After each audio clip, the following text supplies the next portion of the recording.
بسم اللہ الرحمن الرحیم. عمروف صاحب نے تو تقریباً تمام باتوں کا احاطہ کر لیا ہے. میں اتنا کہتا ہوں کہ دیکھیں یہ کوشش کر رہے ہیں کہ 17 یا 18 کو یہ امینڈمنٹ لے کے آ رہے ہیں. مجھے کل اسپیکر صاحب نے فون کیا تھا, اس نے کہا کہ ہماری آج کمیٹی کی میٹنگ ہے اور اس میٹنگ میں جو ہے نا ہم چاہتے ہیں کہ ایک کنسنسس پیدا ہو. میں صرف حکومت جو اس وقت جو ایک فاشسٹ رویہ رکھی ہوئی ہے, میں پوچھنا چاہتا ہوں کہ کیا کوئی قانون سازی اس طرح بھی ہوئی کہ آپ زور سے, زبردستی سے اور لالچ یعنی زر سے آپ قانون سازی کے لیے ایم این ایز کو خریدیں یا دبائیں؟ جو عمر صاحب نے نام لیے, یعنی یہ تقریباً ہر ایم این اے, وہاں آپ پنجاب کو تو چھوڑو, پنجاب میں تو ہو رہا ہے سب کچھ. ہمارے خیبر پختونخوا کے ایم این اے نے مجھے اپروچ کیا ہے کہ ہمیں دبایا بھی جا رہا ہے, ہمیں پیسوں کی لالچ بھی دی جا رہی ہے, اور تقریباً 20 کروڑ روپے کی آفر بھی ہے اور منسٹری کی آفر بھی ہے. میں یہ پوچھنا چاہتا ہوں کہ یہ قانون سازی کا کون سا طریقہ ہے, اور اس قانون کو پاس کرنے کا یہ جو زور اور زر سے اور زبردستی سے کر رہے ہیں, اس کی لیجیٹمیسی کیا ہوگی؟ یعنی سب سے پہلے تو آپ کے نمبرز نہیں ہیں, آپ جعلی طور پر حکومت پہ بیٹھے ہیں, آپ جو ہے نا ایلیگل حکومت چلا رہے ہیں, آپ کو عوام نے مینڈیٹ نہیں دیا, اور اس کے بعد جو بھی رہا سہا ہے آپ پی ٹی آئی کی جو نمائندگان ہیں جو کہ صحیح معنوں میں پبلک کے نمائندے ہیں, جو فارم 45 سے منتخب ہوئے ہیں, اس کے خلاف اس قسم کے ایکشن کر رہے ہیں. اور مجھے افسوس ہے اس بات پہ کہ سپریم کورٹ خاص کر جو قاضی عیسیٰ کا اس پہ ایک بہت نگیٹو رول ہے. تاریخ اس کو یاد رکھے گی. میں سب سے پہلے مطالبہ یہ کروں گا کہ اس قسم کی قانون سازی اگر یہ کرنا چاہتے ہیں اور زبردستی سے کرنا چاہتے ہیں تو میں آپ کو یقین دہانی کر رہا ہوں کہ ہمارا کوئی ایم این اے نہیں ٹوٹے گا انشاءاللہ تعالی. ہم ان کا بھرپور مقابلہ کریں گے اور کسی طور پر ان کو وہ قانون سازی نہیں کرنے دیں گے جو یہ ہمارے کنسٹیٹیوشنل رائٹس جو ہے, جو ایک سویلین کے رائٹس ہے, جو ہیومن رائٹس ہے, اس کو متاثر کرے گی. یا جو ہے نا ججوں کے اوپر جو یہ حملہ کرنا چاہتے ہیں اور یہ چاہتے ہیں کہ ہم لوگ ججوں کی ٹرانسفر ہو, یا جو ہے نا ایک کنسٹیٹیوشنل کورٹ ہو, اور کورٹ جو ہے نا بھی ایسا کہ اس میں بھی من پسند اور وزیر اعظم جو ہے نا اس میں اپوائنٹنگ اتھارٹی ہو. ہم چاہتے ہیں کہ تمام بار ایسوسیشنز کو اعتماد میں لیا جائے, تمام جو ہماری لیگل پیٹرنیٹی ہے اس کو جو ہے اعتماد میں لے کے کوئی اگر مسودہ آتا ہے پھر ہم دیکھیں گے. تو میں یہ اس وقت حکومت کو خبردار کرنا چاہتا ہوں کہ آپ کے خیال میں آپ سمجھتے ہیں کہ ہم اپنے موقف سے پیچھے ہٹیں گے تو یہ آپ کی غلط فہمی ہے. ہم ڈٹ کے کھڑے ہیں, ہم بھرپور کھڑے ہیں, ہماری جدوجہد ہے. ہم کوئی ملیٹنٹ نہیں ہے کہ ہمارے پاس بندوق ہے, ہم پرامن جدوجہد کر سکتے ہیں اور پرامن جدوجہد کرتے رہیں گے. دوسرا پوائنٹ یہ ہے جو اس دن یہ ہوا یا خیبر پختونخوا میں جو پی ٹی ایم کے اوپر جو ہے کریک ڈاؤن ہوا, اس کی بھرپور مذمت کرتے ہیں اور سمجھتے ہیں کہ اگر اس طرح جو جرگہ ہوا, مجھے ابھی ڈیٹیل پتہ نہیں ہے کہ جرگے میں کیا فیصلہ ہوا یا کوئی ڈیولپمنٹ, کیونکہ میرے پاس اپڈیٹس نہیں ہے, لیکن اس قسم کی پشتو کی روایت میں جرگوں کا بہت مؤثر حیثیت ہوتی ہے, بہت مؤثر کردار ہوتا ہے. اس جرگے کو پہلے سے کرنا چاہیے تھا. اگر یہ 4 لوگ بیچارے جو ہے نا شہید ہوئے اور اس کو جو جس طرح ان کے خون کس کے ہاتھ ہوئے,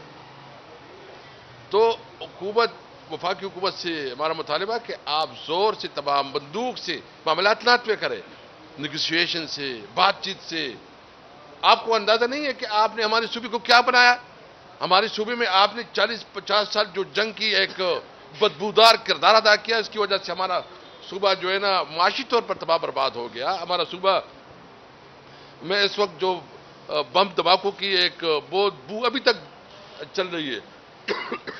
ہمارے لوگوں یہاں آپریشنز ہوئے, لوگ گھر سے بے گھر ہوئے, لوگوں کی معاشی طور پر بہت زیادہ تباہی ہوئی, نقصانات ہوئے, روزگار ختم ہو گیا. اس کے باوجود آپ سمجھتے ہیں کہ ہم ہم مطالبہ کرتے ہیں کہ جو ہماری صوبے کی حقوق ہے، جو ہمارے جو ہے نا وفاق کے ساتھ جو ہمارے اس وقت بقایا جات ہیں، جو ہمارے ٹریڈ پہ خاص کر افغانستان کے اوپر جو اس کے اوپر جو ہے نا قدغنیں لگائی گئی ہیں، پابندی لگائی گئی ہیں اس کی، اور جو ہماری نیچرل ریسورسز ہیں اس کو اوپر ہمارا حق دیا جائے، افغانستان کے ساتھ ٹریڈ کو کھولا جائے، ان کے خلاف پروپیگنڈا بند کیا جائے اور ہمیں ہمارے لوگوں کو روزگار کا موقع دیا جائے اور جتنے ہمارے بقایا جات وفاق کے پاس پڑے وہ ادا کی جائے۔ اور آخر میں یہ کہوں گا کہ جو عمران خان صاحب کے بارے میں ہمیں خبریں مل رہی ہیں، ہمیں اس کے اوپر تشویش ہے اور ہم مطالبہ کرتے ہیں۔ یہ عمر ایوب صاحب نے تو کہا کہ اس کی بہن میں سمجھتا ہوں کہ ہماری لیگل جو اس کے لائرز ہیں ان کو عمران خان سے امیڈیٹلی ملاقات کا موقع دیا جائے۔ یہ بتائیں کہ جو پریسر صاحب ہیں، پریسر سیف صاحب، انہوں نے قریش صاحب، زین قریش صاحب تو ایک دو بات کریں۔ بسم اللہ الرحمن الرحیم۔ میرے دونوں قائدین نے جو باتیں کی انہی کی بات سے آگے بڑھاتے ہوئے، جیسے اسد کیسر صاحب نے فرمایا، حکومت کا قانون سازی کرنا حق ہے، ہم اسے تسلیم کرتے ہیں، لیکن اگر ان کے پاس نمبر پورے ہوں جس طریقے سے، اور یہ ہر کسی کو پتا ہے کہ ان کی حکومت کے نمبر پورے نہیں ہیں، جس طریقے سے ان نمبروں کو پورا کرنے کی یہ کوشش کر رہے ہیں، جو بھونڈے طریقے اپنائے جا رہے ہیں، جس طریقے سے پاکستان تحریک انصاف کے ممبران کو زد و کوب کیا جا رہا ہے، اس پہ اسد کیسر صاحب نے ایک بڑا امپورٹنٹ سوال اٹھایا کہ اس قانون سازی کی لیجیٹمیسی کیا ہوگی؟ کون تسلیم کرے گا اس قانون کو جب ہر کسی کو پتا ہے کہ ممبرز کے گھروں پر چھاپے پڑ رہے ہیں، ان کی فیملیز پہ پریشرائز کیا جا رہا ہے، ان کی کاروبار کو جو ہے بسمار کیا جا رہا ہے، تو یہ قانون سازی نہیں ہوتی۔ اسی طریقے سے آپ نے پاکستان تحریک انصاف کے بنیادی جتنے حقوق ہیں ان کو سلب کر لیا۔ آج ہم نے ایک پرامن احتجاج کی کال ملتان اور ساہیوال میں دی ہوئی ہے۔ کل رات سے جس طریقے سے کریک ڈاؤن کیا گیا ہے ملتان ساہیوال میں، میری اطلاع کے مطابق 1000 سے زائد ایک رات کے اندر 1000 سے زائد پاکستان تحریک انصاف کے کارکنان کو اریسٹ کیا گیا ہے، ان کے اوپر پرچے دیے گئے ہیں، اور آج ملتان کی جیلیں بھر گئی ہیں تحریک انصاف کے کارکنان سے۔ انہوں نے کیا کچھ نہیں تھا، آج انہوں نے نکل کر پرامن احتجاج کرنا تھا۔ اسی طریقے سے دیگر شہروں میں بھی ایسے ہو رہا ہے۔ تو جب آپ ہمارے بنیادی حقوق سلب کریں گے، جب آپ ہمارے بیسک رائٹ سلب کریں گے اور آپ کہیں گے کہ جی زد و کوب کر کے ہم نے اپنا نمبر کاؤنٹ پورا کر لیا، ہم نے اپنی لیجسلیشن پوری کر لی، اس لیجسلیشن کی کوئی بکت نہیں ہوگی۔ اسی طریقے سے کل یہاں پر کھڑے ہو کے عمر ایوب صاحب نے، ہم سب نے مطالبہ کیا تھا کہ پی ٹی ایم کے جو جائز مطالبات ہیں ان کو سننا چاہیے، ان کو ایڈریس کرنا چاہیے، اور جرگہ جو ہے وہ خیبر پختونخوا کی ایک قدیمی روایت ہے، اور اس جرگے کی کو ملوز خاطر لاتے ہوئے بڑے بڑے فیصلے پورے ہوئے۔ ہمیں خوشی ہے کہ یہ جرگہ جو فیڈرل گورنمنٹ ہے وہ علی امین صاحب کے پاس آئی، وہ کے پی گورنمنٹ کے پاس آئی، انہوں نے